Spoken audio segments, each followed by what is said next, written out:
Well, tonight, Duluth School Board leaders met to finalize their budget for 2026. After failed referendums the past few years, the school district has had to shrink its budget by more than $7 million and cut staff to balance its budget.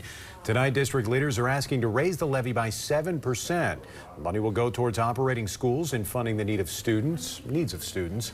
District leaders also addressed their legislative priorities for next year, hoping to get state funding to help reduce the burden off of taxpayers. And in particular, we talk about increasing student funding to be the top priority. When we think about the general education fund, we get a set amount per student. We'd like to see that increase. Other legislative priorities include increasing support for student mental health and to fully fund state-mandated programs so districts don't have to tap into their general fund.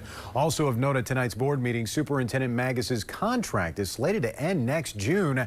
However, he says he's looking forward to continuing as the leader of the district. He and the board are working to finalize a 3-year contract, which will likely be made official in January.